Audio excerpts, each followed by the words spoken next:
गुरुजी। नमो नमः। नमो रिहन्ताणं नमो सिद्धाणं नमो आयर्याणं नमो वज्रायाणं नमो लोये सब्बसाहूणं यशो वञ्जनमुखारो सब्बपावपणासनो मङ्गलाणं च सव्वेसिं परमं हवै मङ्गलम् अज्ञानतिमिरन्धानं ज्ञानञ्जनशलाकया नेत्रम् उन्मीलितं येन तस्मै श्रीगुरवे नमः। परम पूज्य पूज्यपाद कलिकाल सर्वज्ञ हेमचंद्र सुरेश्वर जी महाराजा के द्वारा विरचित सिद्ध हेम शब्दानुशासन नामक व्याकरण ग्रंथ और इसी व्याकरण ग्रंथ से उद्धरित पंडित वर्य शिवलाल जी द्वारा रचित हेम संस्कृत प्रवेशिका प्रथमा, मध्यमा और उत्तमा, ऐसे 3 विभागों से विभाजित हेम संस्कृत प्रवेशिका और इसी हेम संस्कृत प्रवेशिका प्रथमा और प्रथमा के हम चतुर्थ प्रकरण और चतुर्थ प्रकरण में जो समास आदि प्रकरण है, समास प्रकरण यहाँ पर देख रहे हैं। और समास में यहाँ पर बहुब्री समास जो है कि बहुब्री समास के कुछ उदाहरण यहाँ पर हम लोग देख रहे थे कि बहुब्री समास तो बहुत प्रकार के हैं। उसमें सबसे पहले जो देखे यहाँ पर बहुब्री समास जो देखे हैं वो समानाधिकरण बहुब्री, अर्थात जिसके अधिकरण एक समान हो उसे समानाधिकरण बहुब्री कहा जाता है। अधिकरण, अधिकरण का अर्थ क्या है? इससे पूर्व क्लास में हम लोग बात किए थे कि अधिकरण का मतलब क्या है? रहने का स्थान नहीं, यहाँ समानाधिकरण में अधिकरण का अर्थ स्थान नहीं करना है। शब्दानाम अनेकार्थानाम, अर्थात एक ही शब्द के कितने बहुत सारे अर्थ होते हैं, लेकिन यहाँ पर अधिकरण का अर्थ क्या लेना है? यहाँ पर अधिकरण का अर्थ लेना है विभक्ति। क्या लेना है? विभक्ति। जिसके विभक्ति एक समान हो उसे कौन सा? उसे समानाधिकरण बहुब्री कहा जाता है। अर्थात अगर एक समान विभक्ति में रहा हुआ नाम, जैसे कि उदाहरण के स्वरूप में यहाँ पर आगे अगर हम लोग देखें तो कौन कौन से देखे थे? जैसे उदाहरण तो बहुत सारे देखे थे, जैसे कि यहाँ पर श्वेतांबरौ, तो इन दोनों के बीच में अगर हमें समास करना है तो फिर उसमें क्या करते थे? प्रथमा विभक्ति ही लगाते थे कि नहीं? इन दोनों के बीच में कर रहे थे कि नहीं? प्रथमा विभक्ति के बीच में, तो विभक्ति एक समान है कि नहीं? इसका अगर यहाँ पर इसका अगर विग्रह किया जाए, क्या विग्रह करेंगे इसका? श्वेतांबरौ का विग्रह क्या करेंगे? श्वेतांबर। गलत, श्वेत प्लस अंबर। गलत। हम संधि थोड़े ना कर रहे हैं, हम संधि कर रहे हैं। श्वेतौ अंबरौ, श्वेतम अंबरम यश स इति। नहीं, गलत है, क्योंकि यहाँ पर मुनि द्विवचन है। क्या है? श्वेतौ अंबरौ। श्वेतौ नहीं होता है, क्योंकि अंबर शब्द नपुंसकलिंग है। क्या है? नपुंसकलिंग। अभी तक विग्रह नहीं किए, पुनरावर्तन इसका करते हैं कि नहीं करते हैं कोई? क्या होगा यहाँ पर? श्वेतम क्या होगा? श्वेतम अंबरम अंबरम। ययोः तौ। हाँ, श्वेतम अंबरम। उसके बाद जो है यद और तद का रूप किसके अनुसार लगेगा? मुनि के अनुसार। मुनि के अनुसार। तो मुनि द्विवचन है, इसलिए यहाँ पर क्या करेंगे? ययोः और फिर यहाँ पर क्या होगा? तयोः इति क्या हो जाएगा? श्वेतांबरौ मुनि। तो यहाँ पर देखेंगे कि श्वेतम और अंबरम दोनों का अधिकरण एक समान है कि नहीं? अभी अभी बोले अधिकरण का मतलब विभक्ति। तो ये दोनों विभक्ति एक समान है कि नहीं? श्वेतम अंबरम तो है क्या? क्योंकि विशेष्य विशेषण है, और विशेष्य और विशेषण का विभक्ति क्या होना चाहिए? एक समान होना चाहिए, क्योंकि विशेषण हमेशा किसको अनुसरण करता है? विशेष्य को। विशेष्य को। इसीलिए अंबरम जो है, अंबरम को ही अनुसरण किया है कौन, तो सेतम, इसलिए ये समानाधिकरण बहुब्रीहि। तो गुरुजी ऐसे एक ही, एक प्रश्न पूछूं, एक प्रश्न गुरुजी। बोलिए। ये स व तत् के रूप में अपने ने कहा था कि शायद प्रथमा विभक्ति के ही लगेंगे, तो या तो नहीं लगाएंगे अपन? ये प्रथमा विभक्ति यहाँ पर हाँ मिच्छन्द क्रम तयो होने, तो हाँ, तो जी मिच्छन्द गुरुजी, क्रम जी तयो जी होने, जी, सही बात है। इसमें क्या होगा, तो तो लगे। हाँ, तद में मात्र मात्र प्रथमा विभक्ति, यद सर्वनाम में जो है वो कहां से, द्वितीया से लेकर सप्तमी तक हम लगा सकते हैं। ठीक है, चलिए आगे का यहाँ पर करके लाए हैं, यहाँ तक तो करवा दिया था पूरा का पूरा। जी। ये एक बाकी है, कौन सा था ये, अब आरूढ़ा वानर से बाकी है। आरूढ़ा बानर से बाकी है। हाँ चलिए जी। चलिए आरूढ़ा बानरा, हाँ यहाँ पर कर लेते हैं। आरूढ़ा, यहाँ पर आरूढ़ा बानरा नहीं, ये गलत है, ओके, ये नहीं होगा, आरूढ़ वानर। आरूढ़ बानर होगा। जी ठीक है, जी इसको ये आ जो है, आ को निकाल देना है।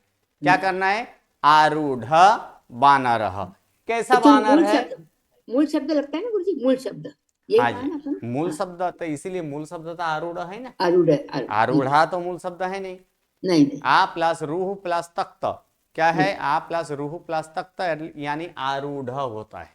जी तो ये सबसे पहले ह जो है वो हम मध्यमा में देखेंगे कि ह के कारण ह को पहले ढ करना है, और ढ करने के बाद यहाँ पर क्या है, ढ करने के बाद तो का जो है वो तो का ध होगा, फिर ढ के निमित्त से ढ बनेगा, और ढ के निमित्त से बना हुआ ढ, तो पूर्व का ढ का क्या होगा, लोप होगा। उसका जो प्रोसेस है वो प्रोसेस नियम से होता है, और वो नियम जो है वो कहाँ, वो हम लोग मध्यमा में देखेंगे। अभी तक सिर्फ इतना ही है, आ प्लस रूह प्लस तख्त धातु का रूप क्या होता है यहाँ पर, आरूढ़। तो ये क्या है, आरूढ़ बानर। कैसे हैं ये वृक्ष, पादपः, क्योंकि अन्य पद का विशेषण होता है, तो अन्य पद क्या है, पादपः है कि नहीं, तो पादपः है। कैसे है वृक्ष, तो चढ़ा हुआ है कौन, बंदर, हाँ चढ़ा हुआ है बंदर, जिसमें ऐसे वृक्ष, अथवा तो जिस पर, ऐसे जिस पर, ऐसे वृक्ष भी हो सकता है। तो चलिए इसका यहां पर करेंगे, तो फिर क्या करेंगे, इसमें एक वचन से भी लिया जा सकता है, द्विवचन से भी लिया जा सकता है, बहुवचन से भी लिया जा सकता है। लेकिन यहाँ पर जो कि बंदर है, तो बंदर शायद कोई एक बंदर किसी वृक्ष पर चढ़े, जब वो कोई चढ़ते हैं तो टोला के टोला एक साथ टोला में ही चढ़ते हैं ना, तो इसीलिए हम लोग इसको क्या करेंगे, बहुवचन में लेंगे। ठीक है, तो ये बानर बहुवचन, तो बानर बहुवचन, तो यहाँ पर क्या करें, यहाँ पर क्या हो जाएगा, क्या लिख देंगे, बानराहा। और इसीलिए यहाँ पर क्या होगा, आरूढ़ाहा, क्या हो जाएगा, यहाँ भी आरूढ़ाहा बानराहा, यानी चढ़ा हुआ है बंदर। ठीक है, किसका बैकग्राउंड आ रहा है, आरूढ़ाहा बानराहा, यानी चढ़ा हुआ है बंदर। अब इसमें जो है कि क्योंकि वृक्ष कितने हैं, एक है, ठीक है, तो इसमें सप्तमी ले लेते हैं। ठीक है, अथवा द्वितीया भी लिया जा सकता है, लेकिन यहाँ पर ज्यादातर हम लोग सप्तमी, क्योंकि बंदर का रहने के स्थान कौन है, वृक्ष है ना, इस नियम से हम लोग इसको क्या कर लेंगे, सप्तमी कर लेंगे, अर्थात क्या होगा, यस्मिन। और यहाँ पर क्या होगा, सह इति, क्या हो जाएगा, आरूढ़ाहा बानराहा यस्मिन सह इति, क्या होता है, आरूढ़ बानरः पादपः। ठीक है, चढ़ा हुआ है बंदर जिसमें ऐसे वह वृक्ष, उसे क्या कहा जाएगा, आरूढ़ बानरः पादपः। ठीक है, दूसरा क्या है इसमें, एक नदी, जबकि नदी शब्द कैसे हैं, स्त्रीलिंग है, दीर्घ इकारांत है, दीर्घ इकारांत है ना, तो दीर्घ इकारांत किसका विशेषण बन रहा है, गांव, गांव यानी ग्रामः, किस प्रकार की गांव है, एक है नदी जिसमें ऐसे गांव। ठीक है, एक है नदी जिसमें ऐसे गांव है, तो अर्थात जिस गांव में एक नदी रहती है, अर्थात एक नदी बहती है, उसे क्या बोला जाता है? एक नदी ग्रामा बोला जाता है ना, एक नदी वाली गांव। तो वही यहाँ पर ग्रामा है, इसीलिए यहाँ पर नदी पुल्लिंग में किया गया है। ठीक है, तो नदी शब्द कैसे है? स्त्रीलिंग है, स्त्रीलिंग है। इसीलिए इसका समानाधिकरण करेंगे तो सबसे पहले एक नदी है तो नदी को क्या कर देंगे यहाँ पर? नदी। नदी। नदी। स्त्रीलिंग है, और एक के लिए यहाँ पर क्या करेंगे? एका। एका। एका। एक नहीं, एका। एका। क्यों? क्योंकि नदी स्त्रीलिंग है, स्त्रीलिंग। इसीलिए स्त्रीलिंग में क्या होता है? एका होता है कि नहीं? हाँ, तो एका नदी, एक नदी है जिसमें, क्योंकि गांव जो है, गांव के रहने, इसमें जिसका भी किया जाता है, जिसमें भी किया जा सकता है। ठीक है, तो इसमें दोनों में किया जाता है, अर्थात यहाँ पर क्या कर देंगे? यस्मिन ही कर दीजिए। चलिए, तो यहाँ पर क्या हो जाएगा? यस्मिन सह। सह इति क्या हो जाएगा? एक नदी ग्रामः। ठीक है, चलिए मुझे एक प्रश्न पूछूं? बोलिए। गुरुजी, ऐसा ये अपन ने नदी ही लिया मुनि के अनुसार, क्योंकि ग्रामर था इसलिए? हाँ, क्योंकि ग्राम पुल्लिंग है, इसलिए आप ओके। ह्रस्व इकारंत पुल्लिंग करेंगे तो क्या होगा? नदी ही, मुनि। मुनि मुनि। ही, मुनि। इसीलिए जी। नदी ही हुआ है। जी। ओके। चलिए, उसके बाद क्या है? पृथ्वी। अन्य पद में पृथ्वी है, पृथ्वी का विशेषण करना है। कैसी पृथ्वी है? बहुरत्ना, जबकि रत्न शब्द नपुंसकलिंग है। क्या है? नपुंसकलिंग है ना। और आप लोग को सिखाया गया है कि कोई भी समास के पहले अगर पूर्व पद में बहु हो तो वहां पर विशेष्य किस में लेना है? बहुवचन में। बहुत बहुत बहुवचन में। तो यहाँ पर रत्न का बहुवचन करेंगे तो क्या होगा? रत्नानी। सही बहुनी है, रत्नानी। क्या होगा? रत्नानी। और उसी का यहाँ पर क्या हो जाएगा? बहु का तो बहुनी। बहुनी। तो क्योंकि ये समानाधिकरण है, इसलिए अधिकरण एक समान करना है। तो क्या हुआ? बहुनी रत्नानी। ठीक है, बहुनी रत्नानी। अब यहाँ पर फिर भी रत्नों के रहने के स्थान है, अर्थात सप्तमी। ठीक है, एक वचन ही है, तो कि पृथ्वी स्त्रीलिंग है, तो इस स्त्रीलिंग के यहाँ पर सप्तमी करेंगे तो क्या होगा? हाँ, यश्याम। यस्याम। ठीक है, ये देखिए, यश्याम भी किया जा सकता है, यशा भी किया जा सकता है, यानी जिसकी है, यानी बहुत से रत्न है जिसकी, ऐसी पृथ्वी। लेकिन जिसमें अगर बोला जाए तो अच्छा होता है, इसलिए यहाँ पर क्या किए? यश्याम। यश्याम, और यहाँ पर क्या कर देंगे? सा इति क्या हो जाएगा? बहुरत्ना पृथ्वी। ठीक है, आगे क्या है? मुहूर्त। मुहूर्त का विशेषण है कौन? तो विघ्न। तो विघ्न शब्द अगर देखा जाए ये भी नपुंसकलिंग। ठीक है, तो इसका भी क्या करेंगे? इसमें फिर से जैसे यहाँ पर रत्नानी किए थे, इसका यहाँ पर क्या होगा? विज्ञानी। विघ्नानी। सही है, यहाँ पर कर देंगे, क्या करेंगे कि विघ्नानी। ठीक है, कितने? तो वही बहुनी, यानी बहुनी विघ्नानी। अब देखिए किसका विशेषण है? पुल्लिंग का। मुहूर्त। पुल्लिंग का, तो पुल्लिंग यहाँ लेंगे, एक वचन, द्विवचन, बहुवचन, एक वचन। एक और वचन। ऐसे मुहूर्त में किसमें विघ्न है? मुहूर्त में, अर्थात यस्मिन। रहने के स्थान। यस्मिन क्या हो जाएगा यहाँ पर? यस्मिन।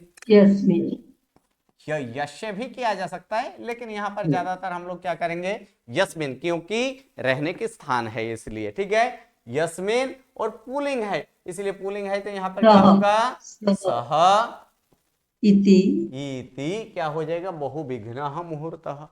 ये मुहूर्त कैसे है? बहुविघ्न वाला मुहूर्त है। इस मुहूर्त में बहुत विघ्न आने वाला है, या तो बहुत विघ्न है, इसलिए इसको क्या बोला जाता है? बहुविघ्न मुहूर्त। उसके बाद है महिला। कैसी महिला है? तो लुप्तशीला। जबकि शीला शब्द कैसे हैं? पुल्लिंग। नपुंसकलिंग। सही है, क्या है? नपुंसकलिंग है। तो इसमें नपुंसकलिंग है तो साधारणतः एक वचन में ही हमें ट्राई करना है कि एक वचन में करें, नहीं तो फिर बहुवचन हो तो बहुवचन करेंगे। तो शीलम, तो शीलम के जगह यहाँ पर उसका क्या हो जाएगा? यहाँ पर लुप्तम। क्या कर दिए? तो लुप्तम शीलम। देखिए, ये समास में विशेष कुछ नहीं है, अगर विशेष्य अगर विशेषण पकड़ा जाए तो फिर कुछ है ही नहीं। विशेष्य विशेषण पकड़ने के बाद क्या करना है? उसके बाद इसको यहाँ पर इन दोनों के बीच में सोचना है कि इसमें रहने के स्थान है या संबंध है। ज्यादातर जो आया है रहने के स्थान अथवा तो संबंध यही दर्शाया ना, तो इन दोनों के बीच में यहां पर क्या है, संबंध है, अर्थात किसकी, स्त्रीलिंग की है। तो यशा करेंगे, क्या कर देंगे इसमें, यशाह, यश्याः यशाह, ठीक है। कौन, तो स्त्रीलिंग है, यानी क्या होगा, सा। सा इति क्या हो जाएगा, सा लुप्तशीला महिला, अर्थात लुप्तम शीलम, यानी लुप्त हो चुका है शील जिसकी, ऐसी स्त्री, उसे क्या बोला जाता है, लुप्तशीला महिला। कैसी महिला है, तो लुप्तशीला, जिसका शील लुप्त हो चुका है ऐसी महिला, इसलिए क्या हुआ, ये लुप्तशीला महिला। ओके, क्लियर यहां तक। ऐसे ही जी गुरुजी। ऐसे ही बहुत सारे जो है कि ऐसे ही बहुत सारे उदाहरण आगे जाकर भी हमें ये मिलने वाला है। ऐसे ही बहुत सारे उदाहरण है, लेकिन उसके पहले जितने भी वाक्य बनाएंगे, सब वाक्य में ज्यादातर क्या आने वाला है, समास आने वाला है। तो उस समास का हमें ध्यान रखना है, बारंबार उस समास का प्रैक्टिस करना है। अगर प्रैक्टिस करेंगे तो समास सबसे इजी लगेगा। समास में विशेष कुछ है ही नहीं, लेकिन कुछ नियम जो है, उस नियमों का हमें उसको अनुसरण करना है। उस नियम को अगर ये हम याद रखेंगे तो कुछ नहीं है। जैसे कि अभी अभी हम लोग देखे, इसमें क्या देखे थे कि ये जो है विशेष्य और विशेषण के बीच में समास होता है, और ये समासिक पद जो होता है वो भी किसी और का विशेषण बनता है। इसीलिए ये समास कैसे हैं, तो ये समास अन्य पद की मुख्यता से हैं। ये समानाधिकरण बहुब्री समास हम लोग देखें। ऐसे ही बहुब्री के तो बहुत सारे भेद हैं, क्योंकि बहुब्री खुद ही एक बहुब्री समास है। बहुब्री जो है वो खुद ही एक बहुब्री समास है। उसका विग्रह हम लोग किए थे, क्या किए थे, बहवः व्रीहयः यस्य स इति बहुब्री। यहां पर व्रीहि शब्द का अर्थ धान्य नहीं लेना है। यहां पर व्रीहि शब्द का अर्थ क्या लेंगे, तो यहां पर व्रीहि शब्द का अर्थ लेंगे भेद या तो प्रकार। क्या लेंगे, भेद अथवा प्रकार, यानी बहुत से प्रकार है जिसका, उसे क्या बोला जाता है, बहुब्रीहि। वो बहुब्री समास है। तो ऐसे ही बहुब्री समास में अब आगे जाकर और एक यहां पर बहुब्री समास देखेंगे, और वो बहुब्री समास कौन सा बहुब्री समास है, तो वो बहुब्री जो है, अब नए बहुब्री जो है कि नए बहुब्री समास किस प्रकार से होता है। हम लोग इसके पूर्व में नई तत्पुरुष देखे थे ना, नए तत्पुरुष।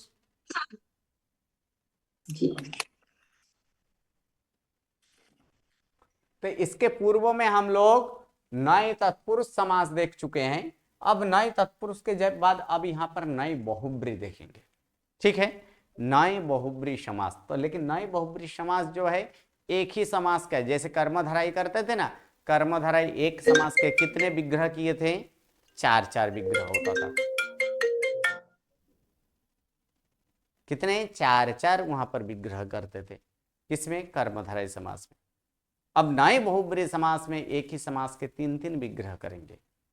वो कैसे देखेंगे, लेकिन उसके पहले जो नियम है उस नियम को पहले यहां पर पढ़ लेते हैं कि प्रथम नंबर नियम यहां पर क्या लिखा है, उसको यहां पर पढ़ लेंगे कि प्रथम नंबर यहां पर कहा गया है, जब किसी वस्तु या व्यक्ति का अभाव रूप स्थान, जब किसी वस्तु या व्यक्ति का अभाव रूप स्थान, काल, वस्तु अथवा व्यक्ति को दिखाना हो, ठीक है, अभाव के लिए जब किसी वस्तु का या व्यक्ति का ऐसे अभाव रूप स्थान को दर्शाना हो, अथवा तो अभाव रूप काल को दर्शाना हो, अथवा तो अभाव रूप वस्तु या व्यक्ति को दर्शाना हो, तब नई बहुब्री समास होता है।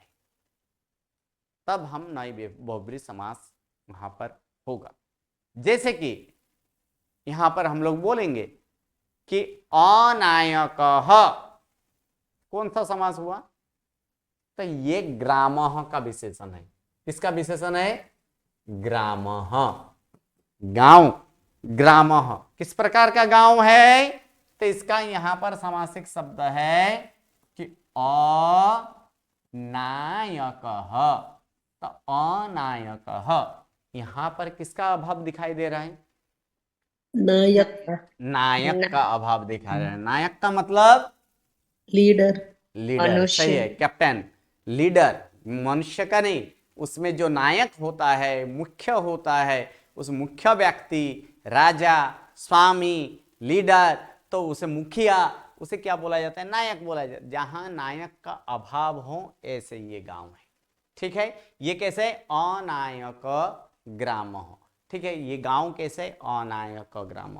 उसी प्रकार जैसे कि यहां पर व्यक्ति का, यहां पर किसका, यहां पर व्यक्ति का अभाव दिखाया है, उसी प्रकार कभी कहीं वस्तु का अभाव दिखाई देता है, कहीं काल का अभाव दिखाई देता है, या तो फिर कोई स्थान का अभाव दिखाई दे रहा है।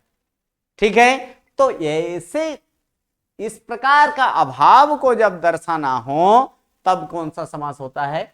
नई बहुब्री समास होता है। और नई बहुब्री भी नई तत्पुरुष के जैसे ही है। पूर्व पद में हमेशा क्या लगेगा? नई अव्यय।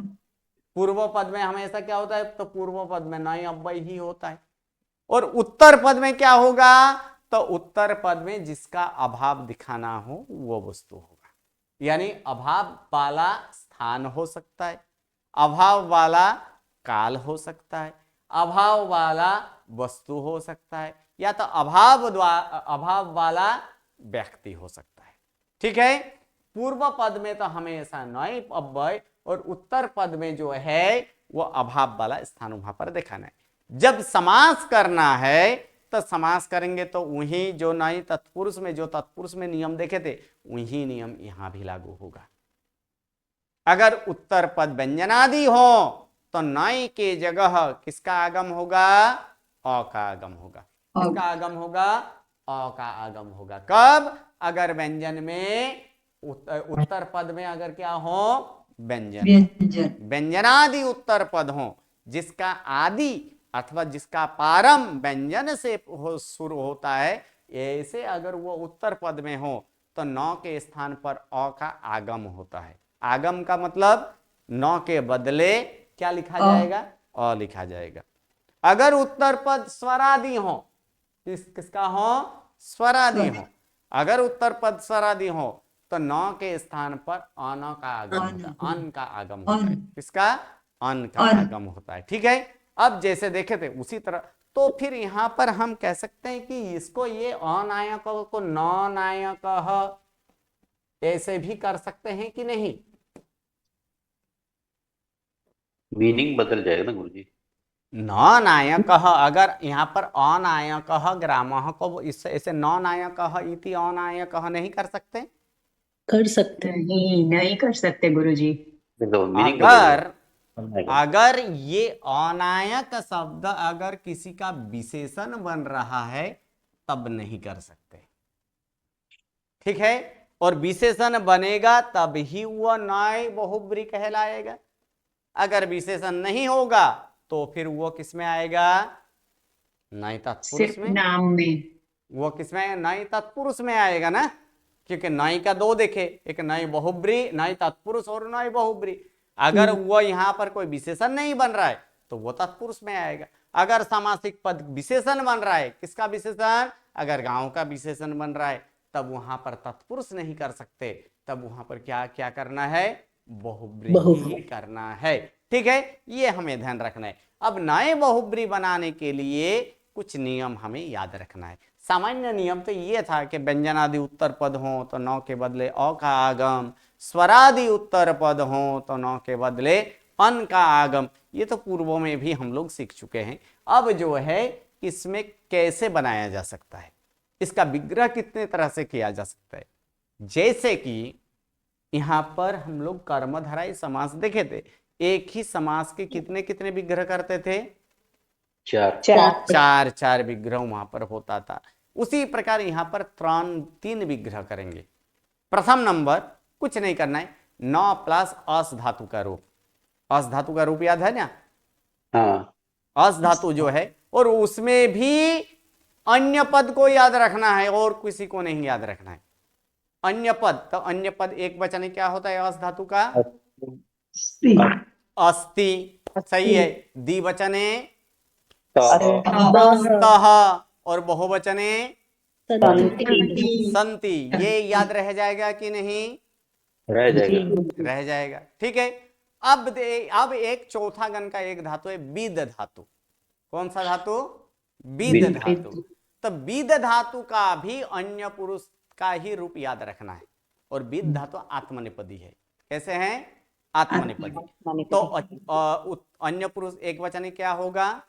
विद्यते विद्यते, सही है। द्विवचने विद्यते विद्येते और बहुवचने विद्यते विद्यन्ते। ये दो याद रहेगा कि नहीं रहेगा? रहेगा। रहेगा ना। कौन सा? एक अस धातु का रूप, दूसरा विद धातु का रूप, और तीसरा नंबर में एक अविद्यमान शब्द याद रखना है। क्या रखना है? अविद्यमान। तो अविद्यमान शब्द जो है वो अगर उत्तर पद वाला यहां पर ये अगर पुल्लिंग हो तो फिर वहां पर क्या होगा? एक वचन हो तो अविद्यमान, द्विवचन हो तो अविद्यमान, और बहुवचन हो तो अविद्यमान। अब नपुंसकलिंग हो तो अविद्यमानम, द्विवचन हो तो अविद्यमाने, और बहुवचन हो तो अविद्यमानानि। सही है। अगर ये स्त्रीलिंग हो यहाँ पर तो एक वचने अविद्यमाना, द्विवचने अविद्यमाने, और बहुवचने अविद्यमाना। इतना ही याद रखना है और कुछ याद नहीं रखना है। बाकी जो थे उसी प्रकार से यहाँ पर करना है, याद रह जाएगा। प्रथम नंबर क्या करना है? 9 प्लस अस धातु का रूप, और अस धातु का कौन सा? तो अन्य पुरुष एक वचन, द्विवचन और बहुवचन, और वह भी वर्तमान काल का ही और किसी का नहीं। किसका? वर्तमान काल का। उसी प्रकार विद धातु का भी विद्यते, विद्येते और विद्यन्ते याद रखना है। आगे 9 लगाना है। क्या लगाना है? 9 प्लस अस धातु का रूप, 9 प्लस विद धातु का रूप, और 9 प्लस अविद्यमान शब्द का रूप। ये अविद्यमान शब्द रूप ये डिपेंडेंट है किसके ऊपर? उत्तर पद। ये उत्तर पद, ये जो है इसके ऊपर, ये इसके अनुसार है। अगर ये पुल्लिंग तो यहाँ पर पुल्लिंग, अगर ये एक वचन तो यहाँ भी क्या होगा? एक वचन, द्विवचन तो द्विवचन, स्त्रीलिंग तो स्त्रीलिंग। ये यानी अविद्यमान क्या है? अविद्यमान एक विशेषण बन चुका है, और हमेशा विशेष्य को अनुसार करता है। विशेष्य जिसमें हो उसके अनुसार। अब प्रश्न आता है कि यहां पर अस्ति, स्तः और संति ही क्यों? या तो फिर विद्यते, विद्येते, विद्यन्ते क्यों? ऐसे प्रश्न मन में आता है। क्योंकि हमें यहाँ पर जब नई बहुब्री का नियम देखे थे, नई बहुब्री किसे कहा जाता है? किसको दर्शाने के लिए नई बहुब्री होता है? व्यक्ति। प्रथम नंबर देखिए, एक व्यक्ति का अभाव, क्या? स्थान। तो स्थान कौन से पुरुष में आता है? आएगा अन्य पुरुष। अन्य पुरुष, सही है। काल, काल कौन से पुरुष में आएगा? अन्य पुरुष, अन्य पुरुष। वस्तु कौन से पुरुष में आएगा? अन्य पुरुष, अन्य पुरुष। व्यक्ति कौन से पुरुष में आएगा? अन्य पुरुष, अन्य पुरुष। जब ये अन्य पुरुष को ही दर्शाना है तब रूप किसका लगेगा? अन्य पुरुष का लगेगा कि नहीं? जी। समझ में आया कि नहीं? जी। आ गया ना। तो क्योंकि ये इसीलिए नए बहुब्री समास, तब नए बहुब्री समास होता है जब जब कोई अभाव वाला स्थान को दिखाना हो, अभाव वाला काल को दिखाना हो, अभाव रूप वस्तु को दिखाना हो, या तो अभाव रूप व्यक्ति को दर्शाना हो, तब नए बहुब्री होता है। और जब ये सारे के सारे अन्य पुरुष में है, इसलिए अस धातु का अन्य पुरुष का ही रूप आता है, विद धातु का अन्य पुरुष का ही रूप आता है। क्लियर हो गया यहां तक? तो ये जो है कि ये यहां पर अब न प्लस अस धातु का रूप, न प्लस बीज धातु का रूप, अथवा तो अविद्यमान शब्द के रूप, वो तो यहाँ पर पूर्व पद यानी किसमें विशेषण के जगह ये लगा दी। ठीक है, तो विशेष्य, तो विशेष्य इसमें से कोई भी हो सकता है, जिसका अभाव दिखाना है उसको यहाँ पर लिखना है, जिसको अभाव दिखाना है। अब अभाव दिखाने के लिए क्या क्या है हमारे पास? स्थान है, काल है, वस्तु है और व्यक्ति है। ठीक है, तो इसको यहां पर लिखना है। ठीक है, अगर वो एक वचन भी हो सकता है, द्विवचन भी हो सकता है, बहुवचन भी हो सकता है, और उसके बाद जो है यद तद वाला तो वही है, लेकिन यद सर्वनाम के यहां पर सिर्फ ध्यान देने की बात है, यहां पर द्वितीय से सप्तमी नहीं, कहा सिर्फ दो ही रूप याद रखना है। किसका? षष्ठी अथवा सप्तमी। किसका रूप लगेगा नई बहुब्री में? या तो षष्ठी होगी या तो फिर सप्तमी की रूप लगेगी। क्यों? क्योंकि ये स्थान काल वस्तु आदि जो है या तो उसके साथ संबंध वाला होता है या तो उसके ऊपर रहने वाला आधार के स्वरूप में बनता है, इसीलिए षष्ठी अथवा सप्तमी का रूप।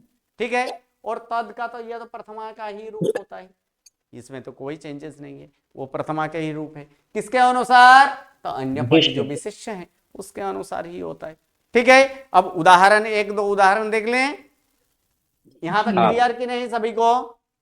जी गुरुजी। चलिए अब इसका एक दो उदाहरण यहां पर देख लेते हैं। तो उदाहरण में यहां पर देखेंगे कि अकुर्मः क्या है ये, आगे के इसको छोड़ दीजिए, हमें ध्यान सिर्फ अभी ये पूरा लिखा है, लेकिन हमें ध्यान केंद्रित किसमें करना है? ये सामासिक पद में हमें ध्यान केंद्रित करना है। अकुर्मः जो है उसको हम तीन तरह से बना सकते हैं। अब अकुर्मः है, कुर्म शब्द सही है, कुर्म शब्द पुल्लिंग है, और साथ में यहाँ पर कासारह, किसका विशेषण बन रहा है? कासारह, अर्थात तालाब। ये तालाब कैसे है? तालाब है अकुर्मः, अर्थात कछुए के रहित। हाँ, कछुआ बिना के। कैसे तालाब है? जिस तालाब में कछुआ न हो ऐसे हैं। ठीक है, तो कछुआ का अभाव है जिसमें ऐसे तालाब, ऐसे बोला जा सकता है कि नहीं? जी बोला जा सकता है। तो यहां पर हम लोग देखें कि इसको तीन तरह से किया जा सकता है। अ के स्थान पर, यानी अ क्यों लगा? क्योंकि क व्यंजन है, इसलिए न की जगह क्या लगा है? ऑल। लेकिन जब हम विग्रह करेंगे तब न से ही करेंगे। अभी अभी बोले न प्लस अस धातु का रूप। अब जो है कि इसमें हमें अपने विवेक का उपयोग करना है। किसके आधार पर करना है? कहीं तालाब में एक कछुआ भी हो सकता है, दो कछुआ का भी अभाव दिखा सकते हैं, बहुत सारे कछुओं के भी अभाव दिखा सकते हैं। ठीक है, स्टार्टिंग है तो एक वचन से स्टार्ट करें, तो इसलिए यहां पर एक वचन क्या है? नास्ति कर दिए। ठीक है, अगर यहां पर कुर्मः लिए है, एक वचन लिए है, इसलिए यहां पर नास्ति हुआ है, इसको ध्यान देना है। अगर ये एक वचन तो यहां भी अस धातु का क्या लगेगा? एक वचन। ठीक है, तो इसीलिए कुर्मः है। मान लीजिए इसमें कुर्मो होता तो फिर यहां पर क्या होता? स्तः होता। यहां पर कुर्माहा होता तो यहां पर क्या होता? संति। न संति। सिर्फ संति नहीं, क्या करना था? न संति। न तो जोड़ना पड़ेगा। इसीलिए यहाँ पर एक वचन में, हम स्टार्ट एक वचन से कर रहे हैं, इसलिए एक वचन, क्योंकि दूसरा नंबर में द्विवचन का दिखाएंगे और तीसरा नंबर पे क्या दिखाएंगे? बहुवचन दिखाएंगे। तीनों तीन उदाहरण यहाँ पर है आपके सामने। ठीक है, और तीनों तीन पुल्लिंग का ही है, तो इसीलिए यहाँ पर पहले एक वचन का देख लेते हैं। अब फिर से एक बार मैं रिपीट कर देता हूं कि ये किस तरह की विग्रह आप कर रहे हैं उसके आधार पर है। एक वचन भी हो सकता है, द्विवचन भी हो सकता है, बहुवचन भी हो सकता है। क्योंकि तालाब में अगर माना जाए कि एक कछुआ नहीं है, तालाब में कछुआ का अभाव, अगर मान लीजिए कोई तालाब में एक ही कछुआ रहता था तो वहां पर एक वचन ही होगा ना। दो रहता था तो फिर क्या होगा? द्विवचन ही होगा। अगर बहुत सारे रहता हो तो फिर वहां पर बहुवचन भी हम लोग कर सकते हैं। तो यहाँ पर एक वचन से हम लोग चलते हैं सबसे पहले, इसलिए न प्लस अस धातु का बहुवचन, यानी एक वचन में क्या होगा? अस्तिस्तः संति क्या आएगा? अस्ति आएगा ना। तो इसलिए न अस्ति, और न अस्ति अ और अ समान स्वर के बाद स समान स्वर आए तो स्वदीर्घ सदीर्घ। इसलिए क्या होगा, जब एक वचन होगा तो फिर क्या होगा, नास्ति। ठीक है, क्या नहीं है, किसका अभाव है, तो अभाव है कुर्म का। और क्या दिखाया गया, अकुर्म, कुर्म का अभाव है ना, तो उसको यहाँ पर लिखे कि नास्ति कुर्मः। ठीक है, अब तीनों का साथ में इसलिए ले लेता हूं क्योंकि आगे का जो है, आगे का पद एक समान है।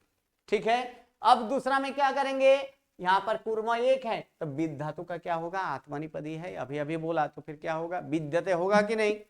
हाँ तो एक बार नास्ति कुर्मः या तो न विद्यते कुर्मः। यहां तक क्लियर, दोनों साथ में चल रहे हैं, न अस धातु और विद धातु। क्या अलग अलग सिखाऊं, बोलिए। नहीं, साथ है, सही है। नहीं साथ समझ में आ रही है अभी। साथ में सही है ना। हाँ ओके, तो देखिए एक बार, नास्ति कुर्मः अथवा तो न विद्यते कुर्मः। अब ठीक है, अब क्या है कि तालाब जो है वो कुर्म के रहने के स्थान है कि नहीं, रहने के स्थान है। आधार बने तो कौन सी विभक्ति, सप्तमी। ये एकदम मगज में फिट कर लेना है, अगर कोई आधार बन रहा है तो वहां पर क्या लगाना है, सप्तमी। तो सप्तमी। अब यहाँ पर देखना है कि कासार एक वचन, द्विवचन, बहुवचन किसमें है, एक वचन एक वचन। तो अधिकरण एक वचन में क्या होगा, यस्मिन। ठीक है, और उसके बाद इसके अनुसार एक वचन है, इसलिए तद सर्वनाम का एक वचन करेंगे तो क्या होगा, सह होगा कि नहीं, सह इति क्या हो जाएगा, अकुर्मः का सारा। ठीक है, ये दोनों तो देख लिए। ठीक है, यहाँ पर कुर्म शब्द पुल्लिंग है, एक वचन है, इसीलिए बालः, इसलिए अविद्यमान का क्या होगा, अविद्यमानः। तो अविद्यमानः कुर्मः यस्मिन, बाकी का ये तो समान है। ठीक है, अविद्यमानः कुर्मः यस्मिन सह इति अकुर्मः कासारः। इसलिए अकुर्मः को हम लोग कैसे, तीन तरह से कर सकते हैं। प्रथम नंबर, नहीं है, क्या नहीं है, कछुआ जिसमें ऐसे तालाब। दूसरा में नहीं विद्यमान, यानी विद्यमान नहीं है क्या, कछुआ जिसमें, यानी होना ही होता है, यानी नहीं है ही होता है उसका। अविद्यमान अर्थात जिसमें क्या, कछुआ का अभाव हो, जिसमें ऐसे तालाब। अविद्यमान का मतलब यहाँ पर अभाव के अर्थ में हम लोग लेंगे कि किसका, तो कुर्म का अभाव है जिसमें ऐसे तालाब, उसे क्या कहा जाता है, अकुर्मः कासारः। ठीक है, ये एक वचन में देखिए। अब देखिए यहाँ पर द्विवचन में यहाँ पर बताया गया है तो यहाँ पर एक वचन का ही, अछत्र। अब प्रश्न ये कि ये चौ बीच में क्यों आ गया, न छात्र, तो यहाँ पर चौ क्यों आ गया, नहीं के साथ जुड़ता है। नहीं, न के बाद। अब जो देखिए कि ये अभी तक नियम नहीं आया है, आगे जाकर आएगा।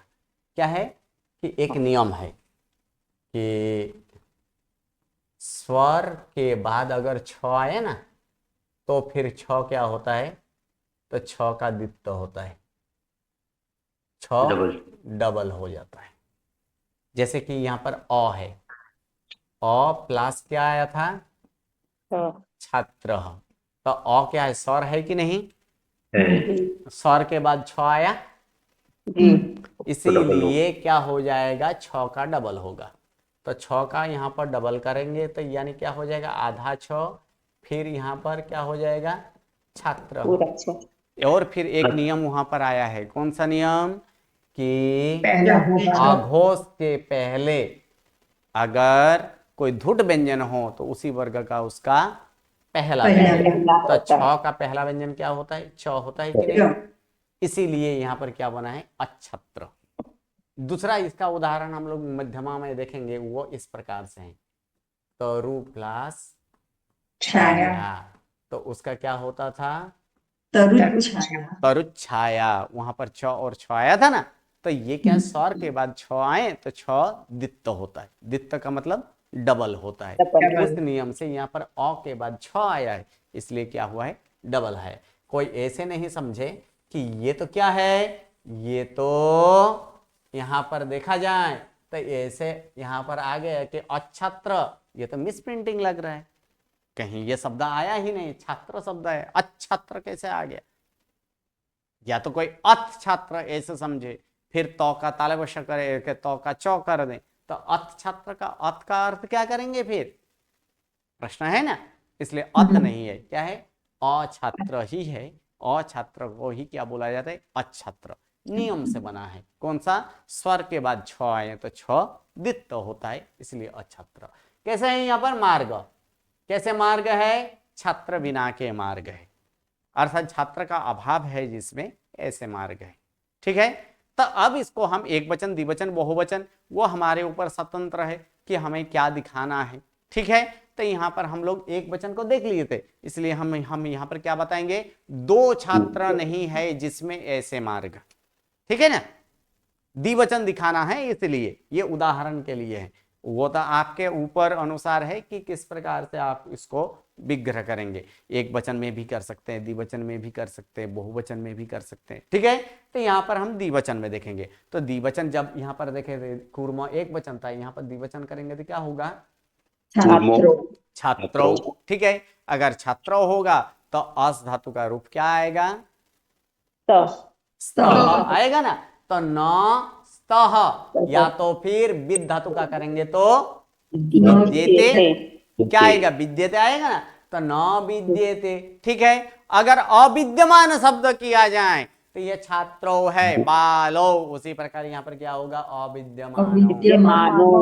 ठीक है, बाकी तो कुछ है ही नहीं, ये तो समान ही है। और मार्ग जो है इसके साथ रहने के स्थान है, यानी आधार यस्मिन।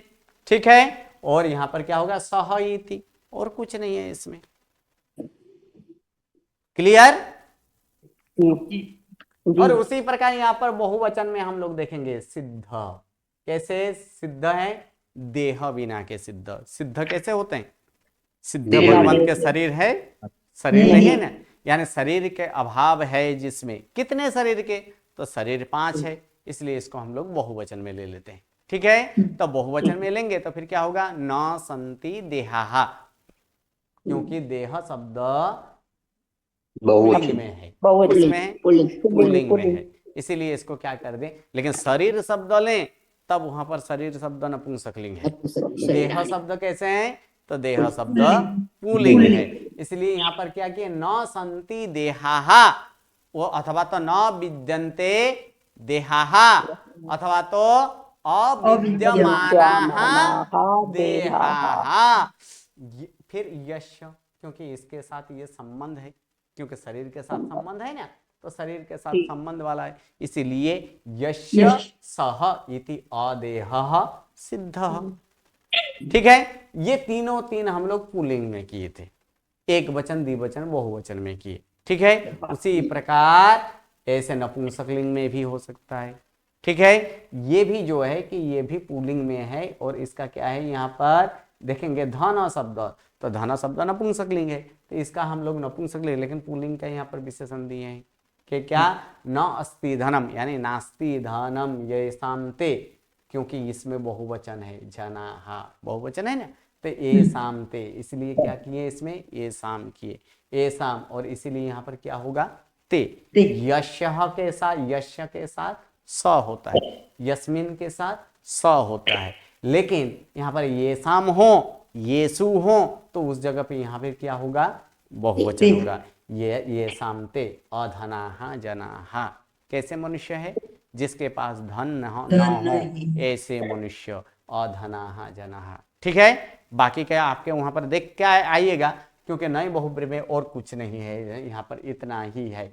और यहाँ पर अनम्बा, अनस्ति ऐसे हैं। उसके बाद सहार्थ बहुब्री जो है, तो पहले नई बहुब्री का हम लोग कुछ उदाहरण देखेंगे, और वो उदाहरण देख कर आएगा नेक्स्ट क्लास में। उसके बाद हम लोग सहार्थ बहुब्री देखेंगे।